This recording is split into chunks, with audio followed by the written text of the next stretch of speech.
Assalamu alaikum wa rahmatullah. This is Hany Ismail from Planning Engineer website. In this video, I would like to discuss with you the claims. I received too many questions. Hany, we have a problem with our client. They are not approving our extension of time or the prolongation costs.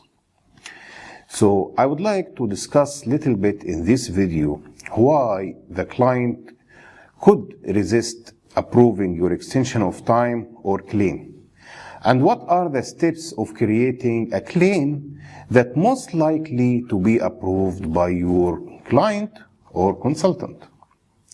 In my opinion, the first stage of preparing the claim is the baseline schedule itself.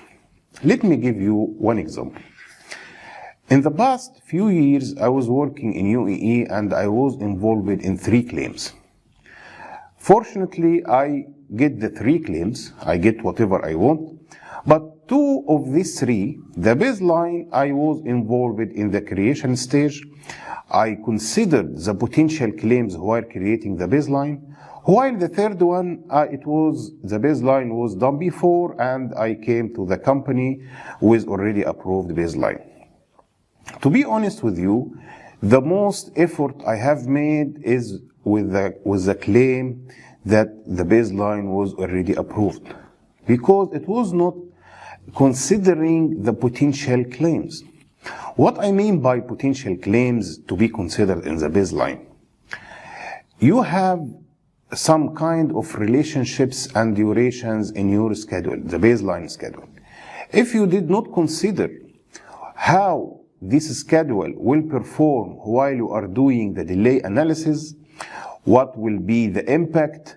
Is it reasonable or not reasonable? Because you might put whatever duration you want and the client or the consultant will approve it. You might also put some illogical relationships and the consultant and the client will approve it also.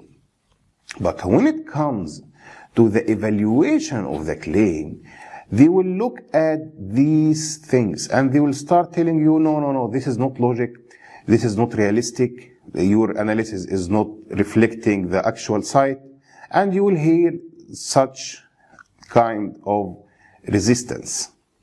So my advice to the companies, the seniors, the managers, while you are creating your extension of time, especially for the big projects, consider doing some analysis of the potential claims. For example, in the 2 projects I did in the UAE, I put some milestones. It was very clear that there are external parties involved in the project and their contribution is required in a certain date. So it was very clear milestone that by this date, the inputs from the other parties or the external parties is required. I didn't make this milestone critical, I make it near critical. It means it has 10 days float or something. So it is reasonable to the consultant and the client when they see that there is a percentage of the float in the schedule, they say, okay, it is not intentionally made for a claim. Something like this with some really good relationships will help you a lot while approving your claim. So this is the first thing. You need to consider or you make a baseline with some study to be ready for your potential claims. The second thing is I see some claims, you guys are sending me samples of your claims. The planning engineer is doing too much effort in the analysis, choosing the method, delay analysis or window analysis or blah, blah, blah. And they not make the same effort in the narrative report. The narrative report is very important because when you create your narrative report, you should consider that you are talking to someone external from the project. They don't know anything about the project. So you need to explain the story. Tell this reader what happened and what is going on. And this will give me the chance to talk about the third thing required while you are creating your claim is you need to have a very detailed appendix. So whenever you refer to a document, put it in appendix and put reference in your narrative report. This will make the review process easy for the reviewer. You might say, okay, it is not my eligibility or it is not my responsibility to put all the letters. They have the letters, they have the correspondences. Okay, then wait. Wait for them until they found all the correspondences and they found all the documents you refer to them, and then they will come back to you with some really hard times because you give them hard times as the first place. So try to make the review process easy for the reviewer. So the 3 steps or the 3 things I am talking about in this video while creating a claim. Before claim, you need to consider a the breakdown of your activities, putting some important milestones in your schedule.